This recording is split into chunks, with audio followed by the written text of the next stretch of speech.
Israel વચ્ચેના યુદ્ધની અસર સુરતના ફરસાણની દુકાન પર એવી તો જોવા મળી કે ગેસની અછતના કારણે સુરતીઓની ડીશમાંથી તેમની મનપસંદ વાનગી લોચો ગાયબ થઈ જશે।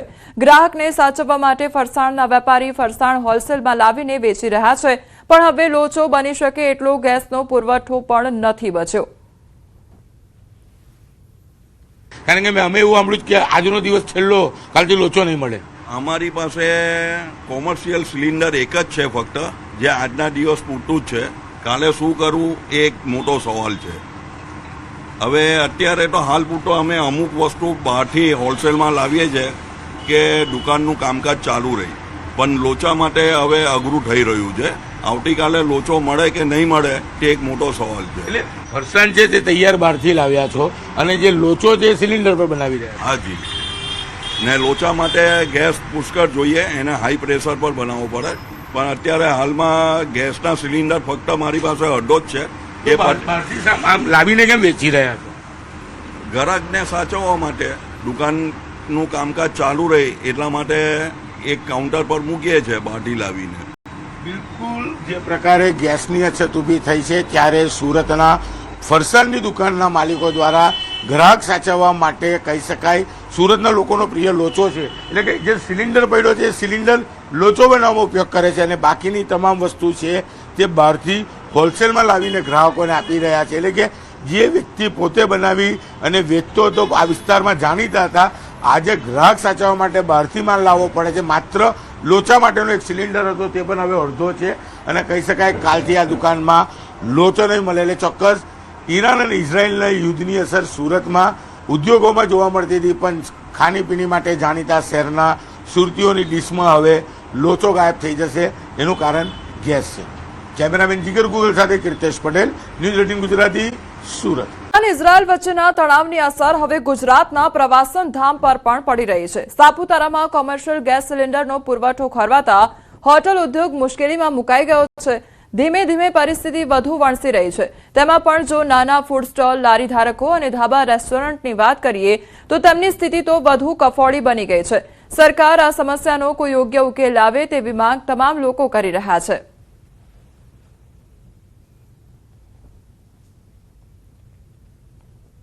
हालांकि होटल व्यवसाय होने के कारण हम लोगों ने गैस की खपत को न्यूनतम करने के सारे कदम उठा रहे हैं, जैसे कि स्टाफ का खाना हम लोग लकड़ी पे बनाना शुरू कर दिया है। जो हमारे गैस तंदूर होते थे वो हम लोग ऑलरेडी कोयले पे शिफ्ट कर चुके हैं, इंडक्शन को यूज़ कर रहे हैं। हम गवर्नमेंट से चाहते हैं कि हमारी एक मिनिमम गैस रिक्वायरमेंट्स है उसको रिस्ट्रिक्ट ना करें, कम से कम उसकी सप्लाई जारी रखें। जो हमने सिलिंडर नहीं મળે તો અમે કસ્ટમરને કેવી રીતે જમવાનું આપીશું એ બાબતે અમે ભાવ પણ હમણાં વધારી દીધો છે। જે પહેલાં ભાવે મળતો તો એ ભાવ મળવા જોઈએ અમને। ગેસ તો અમારું ગુજરાન ચાલી શકે એમ છે। અમદાવાદમાં ગેસ સિલિન્ડરની અછત હવે સામાન્ય માણસના ભોજન સુધી પહોંચી અને મણિનગરનું પ્રખ્યાત સ્વામિનારાયણ ભોજનાલય ગેસ સિલિન્ડરની અછતને કારણે બંધ થઈ ગયું છે, તો ભોજનાલય બહાર બંધના પાટિયા પણ જોવા મળ્યા હતા, જેનું મુખ્ય કારણ છે ગેસ સિલિન્ડરની અછત। આ એ જ ભોજનાલય છે જ્યાં રોજ 300 થી 400 લોકો તૃપ્ત થતા હતા। ખાસ કરીને પીજીમાં રહેતા વિદ્યાર્થીઓ માટે આશીર્વાદ સમાન હતું, પરંતુ હવે ભોજનાલય બંધ થતા વિદ્યાર્થીઓ અને શ્રમિકો મુશ્કેલીમાં મુકાઈ ગયા છે। તો છેલ્લા 2 દિવસથી ગેસ ન મળતા 20 કર્મચારીઓનો સ્ટાફ પણ મુશ્કેલીમાં મુકાઈ ગયો છે। ભૂખ્યા પેટે વિદ્યાર્થીઓ વિલા મોઢે પરત ફરી રહ્યા છે। શું તંત્ર આ અછત નિવારશે કે પછી મધ્યમ વર્ગ આમ જ રઝળતું રહેશે તે સવાલ ઉદ્ભવી રહ્યો છે।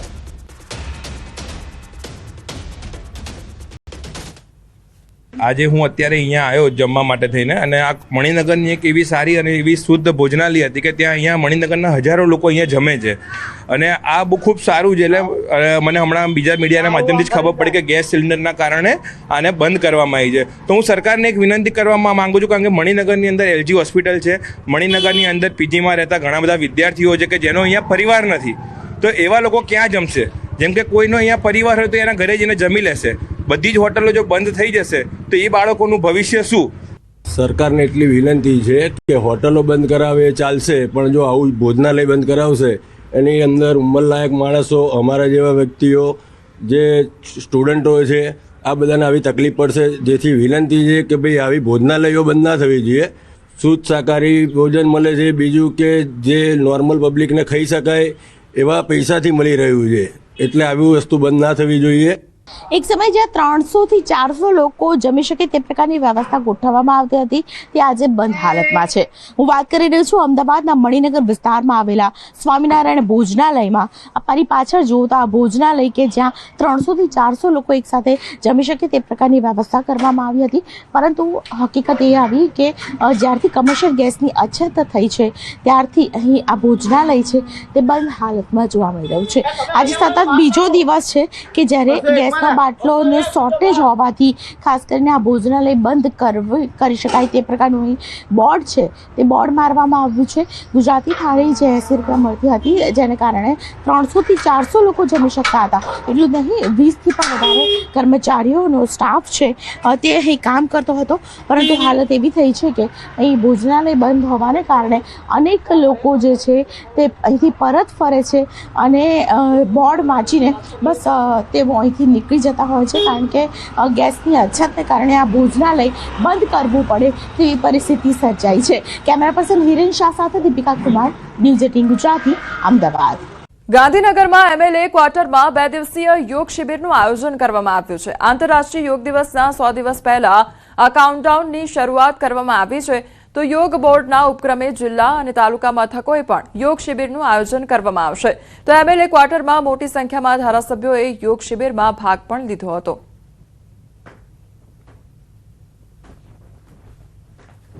તો આજે 13 માર્ચથી લઈને 21 જૂનની વચ્ચે 100 દિવસ બાકી છે. તો આજે 100 ડેઝ કાઉન્ટડાઉનનું અમે ઉદ્ઘાટન કર્યું. ગુજરાતના મોટી સંખ્યામાં ધારાસભ્યોની ઉપસ્થિતિમાં આજે કાઉન્ટડાઉનનું અમે ઉદ્ઘાટન કર્યું છે. એનું મકસદ છે કે આ 100 દિવસ સુધી ગુજરાતના પ્રત્યેક ગામમાં, પ્રત્યેક સોસાયટીમાં, પ્રત્યેક વિધાનસભામાં, લોકસભામાં, શહેરોમાં, તાલુકાઓમાં યોગના અમે મોટી મોટી શિબિરો કરીશું. યોગના પ્રચાર પ્રસારના માધ્યમથી લોકોમાં જનજાગૃતિ પેદા થાય, જેથી લોકો યોગ કરે, યોગી બને, નિરોગી બને, સમાજ માટે સહયોગી અને રાષ્ટ્ર માટે ઉપયોગી બને. દરેક બૂથની અંદર યોગ શિબિર શરૂ થાય અને મારો વિધાનસભા રોગમુક્ત અને યોગયુક્ત બને એવી આજે હું પોતે વિચાર લઈ અને અહીંથી જાઉં છું. ચેરમેન એવા ગુરુજી આપણા શિષપાલજી, એમની આગેવાની અને એમનું નેતૃત્વ હેઠળ પૂરા ગુજરાત રાજ્યમાં એક યોગમય વાતાવરણ જ્યારે બન્યું છે અને ખાસ કરીને વિધાનસભા જ્યારેનું સત્ર બજેટ સત્ર શરૂ છે ત્યારે 12મી માર્ચથી 13 માર્ચ સુધી યોગ શિબિર તમામ આદરણીય ધારાસભ્યોશ્રીની યોગ શિબિરમાં જોડ્યા છે. આજે પણ અમે આજે જોડાયા છે અને આજે ખૂબ સુંદર વાતાવરણમાં યોગની શરૂઆત કરી. બેંકના લોકરમાંથી સોનું ગાયબ થવાનો મામલો સામે આવ્યો છે. બેંક દ્વારા ગોલ્ડ લોન લેનારા દંપતીને વળતર આપવાનું મંજૂર કરવામાં આવ્યું. તો 1.15 કરોડની કિંમતના સોનાના દાગીનાની સામે 1.32 કરોડ રૂપિયાનું વળતર મંજૂર કરાયું. શાહ દંપતીએ બેંકમાં 22 કેરેટના 1 કિલોથી વધુના દાગીના પર લોન મેળવી હતી. તો ઓક્ટોબર 2025માં ગોલ્ડ લોન રિન્યુ સમયે લોકરમાંથી સોનું ગાયબ હોવાની જાણ થઈ હતી. ત્યારે બેંક દ્વારા હકારાત્મક વલણ ન દાખવતા દંપતીએ હાઈકોર્ટના દ્વાર ખટખટાવ્યા હતા. ત્યારે બેંકે સમાધાન પેટે 1.32 કરોડનું વળતર ચૂકવવાનું મંજૂર કર્યું છે. સાથે જ નવેમ્બર 2025 પછીના ડેબિટ થયેલા વ્યાજ પેનલ્ટી ચાર્જીસ પાછા ખેંચવા માટે સહમતિ પણ સાધવામાં આવી છે. એસઓજી દ્વારા નકલી નોટ ઝડપી પાડવામાં આવી છે. 100 તથા 200ના દરની 38 નકલી નોટ ઝડપાઈ છે. 29 વર્ષીય નૈતિક મહેતાની કરવામાં આવી છે ધરપકડ. તો A4 સાઇઝના પેપર, પ્રિન્ટર કમ સ્કેનર સહિતની વસ્તુઓ ઝડપી પાડવામાં આવી છે. આરોપી વિરુદ્ધ અગાઉ અપહરણ, દુષ્કર્મ, ઘરફોડ, ચોરી સહિતની કલમ હેઠળ 2 જેટલા ગુના નોંધાઈ ચૂક્યા છે. સુરતના ઉત્તરાણ વિસ્તારમાં નકલી ઘીનો મોટો કૌભાંડનો પર્દાફાશ થયો છે. ઉત્તરાણ પોલીસ અને ફૂડ સેફટી વિભાગની સંયુક્ત કાર્યવાહીમાં રંગોલી ચોકડી પાસે આવેલા અવસર પ્લાઝા કોમ્પ્લેક્સમાંથી શ્રી સહજાનંદ ગાય ઘી અને શ્રી ગજાનંદ ગાય ઘી નામે વેચાતું શંકાસ્પદ ઘી ઝડપાયું છે. તો સ્થળ પરથી હજારો ડબ્બાઓમાં ભરાયેલ આશરે 583 લીટરથી વધુ ઘી તેમજ તેને બનાવવામાં ઉપયોગ થતી મશીનરી અને અન્ય સામગ્રી જપ્ત કરવામાં આવી છે. પોલીસે કાર્યવાહી દરમિયાન સ્થળ પરથી નિહાર ભરતભાઈ મોવલિયા નામનો આરોપીની ધરપકડ કરી છે, જ્યારે પિયુષ વિઠ્ઠલભાઈ સાંગાણી નામનો આરોપી ફરાર છે અને તેની શોધખોળ ચાલી રહી છે. તો પ્રાથમિક તપાસમાં શંકા વ્યક્ત કરવામાં આવી છે કે સોયાબીન તેલ અને કેમિકલનો ઉપયોગ કરીને નકલી ઘી તૈયાર કરી જાણીતા બ્રાન્ડના નામે પેકિંગ કરીને બજારમાં વેચવામાં આવતું હતું. તો અધિકારીઓએ ઘીના નમૂનાઓ લેબોરેટરીમાં મોકલી તપાસ શરૂ કરી છે. અને કયા સ્થળોએ આ નકલી ઘી સપ્લાય થઈ રહ્યું હતું તેની દિશામાં પણ તપાસ ચાલી રહી છે. વેલંજા ખાતે આવેલ ટાટા ડેરી પ્રોડક્ટ નામની સંસ્થામાં શંકાસ્પદ ઘીનું ઉત્પાદન થઈ રહેલ છે. તેથી અમો અને ઉત્તરાયણ પોલીસ સાથે ત્યાં રેડ કરી અને ત્યાંથી શ્રી સહજાનંદ ગાયનું ઘી અને શ્રી ગજાનંદ ગાયનું ઘીના 2 નમૂનાઓ પૃથ્થકરણ સારું લેબોરેટરીમાં મોકલાવી આપવામાં આવે છે. તેમજ ત્યાંથી ત્યાં 582 કિલો જેટલો શંકાસ્પદ જથ્થો સીઝ કરવામાં આવેલ છે. શ્રી સહજાનંદ ગાયનું ઘી અને શ્રી ગજાનંદ ગાય ઘી આ 2 બ્રાન્ડના ઘીનું ત્યાં ઉત્પાદન થતું હતું.